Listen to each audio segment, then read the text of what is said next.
Thank you, Mr Deputy Speaker. I rise to speak on the Treasury Law Amendment Cost of Living Tax Cuts Bill 2024. Whilst I support the assistance that this amendment will provide to many in our communities, I do have great reservations as to how we have arrived at this point and the way in which the government has handled this issue over several years now. I was in this place when the original tax package was first legislated in 2019 and raised concerns then in relation to the Stage 3 tax package because it was not due to take effect for some 5 years and that good policy would require keeping an open mind and considering the economic circumstances of the time. So it was with mixed feeling that I watched repeatedly the PM and the new government dig in denying that there would need to be a consideration of that tax package after having supported it in the last government and resisting time and time again. This ultimately, I think, created an unnecessary hole, which is unfortunate. I also really dislike, and many in my community have raised, the tone of class warfare coming from the government, which is disappointing. It's a populist pitch. The pitch that those on higher incomes can afford to receive less of a tax cut than the Coalition's legislated package shows, I think, the core of the issue. We rely far too much on personal income tax to fulfil government coffers, which is overwhelmingly contributed to, ultimately, by tax on higher incomes. We need a wholesale review of the tax system. That means everything should be on the table. The GST, company tax, capital gains tax, taxing resources and certainly taxing multinationals. The Treasury's 2023 international report highlighted that Australia's population and productivity are projected to grow more slowly over the next 40 years, leading to slower economic growth compared to the past 40 years. An ageing population will also be a challenge. The participation rate is projected to decline, as will average hours per worker. That's going to pose a challenge to how we fund the government services we all rely on. The same intergenerational report noted that over the next 4 decades, the 5 main spending pressures of health, aged care, the National Disability Insurance Scheme, defence and debt interest payments will rise from around 1/3 to around 1/2 of all government spending. So speaking to the report last year, former Treasury Secretary Dr Ken Hendry was scathing. People who are weighed down with HECS debt, who are going to have to repay a mountain of public debt, who are dealing with the consequences of climate change and who are facing diminished prospects of ever being able to afford a home of their own, these poor buggers are also going to be the ones who are facing ever-increasing average rates of income tax. Dr Henry's sentiment gets right to the nub of it. We need urgent reform. The current model is simply not sustainable. Australia currently has one of the lowest income thresholds in OECD countries for the highest tax brackets. We rely far too heavily on personal income tax to fund our essential services, yet do nothing to make resource conglomerates pay their fair share. The Petroleum Resource Rent Tax, or PRRT, that is currently being proposed by the government is a joke. Let's get real about that. It is one of the most lax resource rent tax system proposed in the world, even including recent reforms. Well, in particular, the reforms that the government is proposing. Its failures have been highlighted in recent years as gas companies have reaped windfall profits, yet many projects have not paid any resources tax. Add this to the fact that many of these companies are also not paying any company tax, and you're really adding insult to injury. As I've noted before, foreign-owned Arrow Energy, Australia Pacific LNG, Chevron and ExxonMobil didn't pay income tax for 7 years, resulting in all profits heading straight offshore. Australians are horrified that these companies can make $138 billion off our natural resources and pay nothing in tax. Australia has one of the weakest resource tax regime in the world and one of the most generous to oil and gas companies. In contrast, Norway taxes 78% of export resources profits, delivering a $2 trillion sovereign wealth fund. This supports healthcare, childcare and other social measures, all without discouraging investment. The government is shirking its responsibilities to undertake comprehensive tax reform. I want to raise concern on how we got here and the way the government has approached the way it decided and then communicated the changes to the Stage 3 tax cut package. In the lead up to the last election, the Prime Minister gave a guarantee the Stage 3 tax cuts would stay locked in as had been legislated. On numerous occasions since the last federal election, he repeatedly said there would be no changes. In one interview, he is quoted as saying, "My word is my bond." I watched all this with misgiving because all this does is erode trust. You dug the hole yourself, Prime Minister. The government should have never gotten itself into a corner, constantly assuring people that they would not touch the original Stage 3 tax cut package. I'm not opposed to good policy changes being implemented as circumstances require. These tax cuts were legislated as a package of reform. It was always problematic that Stage 3 would come into effect 5 years after being legislated. Honest government would have been to be upfront with the public. The government policies must adapt to changing circumstances. And those circumstances have changed over the last 12 months. This is not something that just happened in December and January of this year. But instead, what we saw was an abrupt policy change out of the blue and a tax passage change without exposure draft and certainly no public consultation. So the problem is what we have now is that the question is out there. What else is up for sudden change without proper, sober consultation or due policy process? Will the climate change targets be up for renegotiation because there's pressure in some electorates maybe? Commitment to net zero economy. That's the issue the Prime Minister and now the government must contend with. Trust. In the 2023 Edelman Trust Barometer, trust in government leaders has declined to 41%, marking a decline for numerous consecutive years. The loss of trust, I feel, can't be overlooked. There's no doubt that cost of living pressures are hurting many in the community. Increased costs, power bills, inflation, interest rates, insurance premiums, these have gone up and are squeezing household budgets.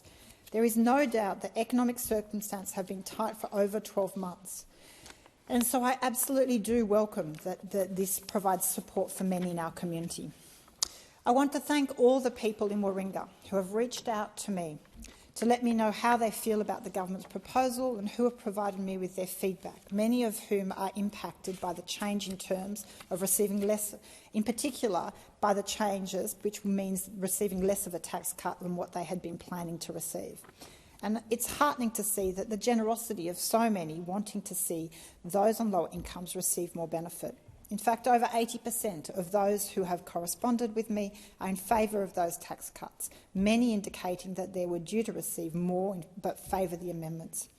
And I note that according to Treasury data, Warringah has some 82,000 taxpayers who will receive an average tax cut of some $2,226 under the new package. It will leave about 56,000 taxpayers better off, which is approximately 68% of taxpayers in the electorate. Treasury analysis changes also indicates that this will support more women and greater participation in the workforce. All good things. But I have asked, and I would welcome further information or modelling explaining why the settings by the government have been put where they are and how they've been decided on. I appreciate that the income thresholds that are indicated in the bill are significantly above the average Australian wages. Incomes between $137,000 and about $200,000, I would say, though, are often not sufficient or simply not in a class of uber wealth as would be described by many on government benches, in particular when one considers exploding house costs in electorates like Warringah.